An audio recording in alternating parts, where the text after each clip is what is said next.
Hi guys, today we're going to take a look at page 8 of the Unit 7 Classwork pocket, and we're going to look at a few slightly more difficult examples of angle-angle and side-side similarity. Okay? Alright, so let's take a look together at example number 1. Example number 1 is actually, I gotta be honest with you, I think it's kind of weird. Alright? And the reason it's weird is they don't really give me any numbers, do they? Nah, not really. What they do give me instead is they give me that I have two parallel lines. All right, instead of giving me any numbers, they give me that I have two parallel lines. Okay, now, couple things here. The fact that they give me parallel lines is important because parallel lines that are cut through by a transversal create all sorts of interesting angle pairs. For example, take a look at this one and this one right here. These are on opposite sides of the transversal, and they happen to be on the interior of these lines.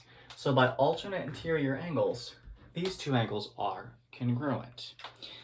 Similarly, do you guys notice how in the middle here, we have a pair of vertical angles? Take a look. Vertical and vertical. Oh my gosh, right now we have enough information to prove these two triangles similar, don't we? We can prove that they're similar by angle-angle similarity. If they ask you to write a similarity statement, it's super easy. All you gotta do is follow the markings. For example, let's name this triangle over here. I'm gonna start with, just because I feel like it, I'm gonna start with 1 tick mark, go to 2, and then go to 0. So I'm gonna say triangle CED, then I'm gonna put my similar symbol, and then I'm gonna go in the same direction over here. I'm going to start with 1, and then go to 2, and then go to blank. So D, E, F.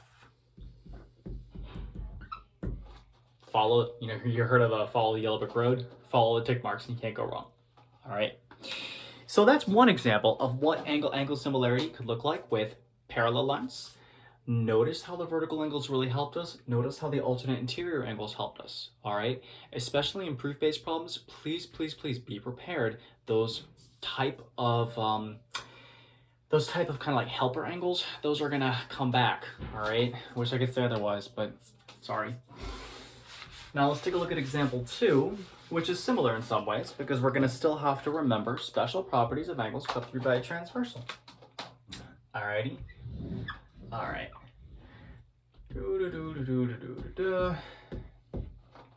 Okay.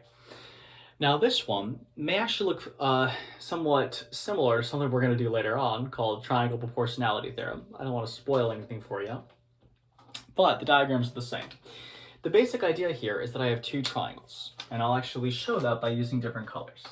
I'm going to have a triangle here, which I've outlined in green, and then I have a big triangle, which is the whole thing that it's outlined in blue. Notice these two triangles happen to share an angle in common. That's because the reflexive property applies to things that are shared. In this case, it's an angle, right? Similarly, notice that I have two parallel lines that are cut through by, well, transversals. So what that means, guys, is that I have corresponding angles that are congruent. Oh my goodness. Because I have corresponding angles that are congruent, right? That means I now have two pair, so 1, 2, and 1, 2, of congruent angles. Therefore, these are similar by angle-angle similarity. Now let's say that I wanted to be super rigorous about this. All right, and I actually, oh, that's not R, that's P, and that's MN.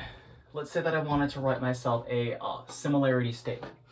The way you do it, as I said before, is to follow the tick marks. Let's say I want to do 1, 2, blank. All right, so triangle LQP, and then I would do 1, 2, blank, right, is similar to triangle LMN. All right, and the reason would be by angle similarity. Okay. All right, let's take a look at 1 or 2 examples of side-side similarity and see how that works with slightly more complex diagrams. All right, so the one we're going to start with is actually example number 8. Okay, now with example number 8, I'm actually going to do something a little bit weird, so I want you to not freak out on me. You notice how there's like a small triangle there and then there's a big one? I'm actually going to draw them separately. Is everybody okay with that?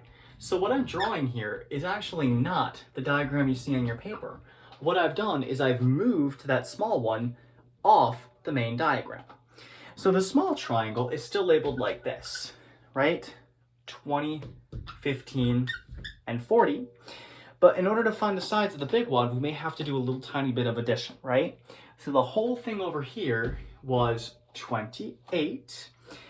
This side was 56, that was given to us. And the whole thing over here is actually 15 plus 6, which is 21. So notice what I've done is I've taken a nasty looking diagram, and by simply redrawing the small triangle off of it, I've turned it into a pretty easy problem. Now notice I have 3 pair of sides, right? Which means side, side, side is the only option here. But to check to see if side, side, side works, I have to set up my 3 proportions. Let's go. Smallest number over here is 15. So I'm going to put that over the smallest number over there. Next smallest number over here is 20. Next smallest number over there is 28. Biggest number over here is 40. Biggest number over there is 56. Let's reduce these fractions down, guys, and check and see if we happen to have proportions that are the same. All right, GCF of 3 here means that this is 5 over 7. GCF of 4 over here means that this becomes 5 over 7. GCF over here of 8 means this becomes 5 over 7. Are those proportions the same the whole way through? Yes, they are.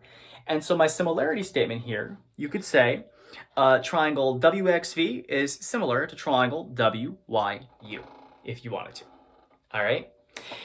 Now, yeah, that's about it for AA and SSS. My tip for you, right, when it comes to things like this, if they give you multiple triangles on the same diagram, my suggestion is to redraw them as 2 separate triangles so that you can more easily see which parts correspond to the other ones, okay?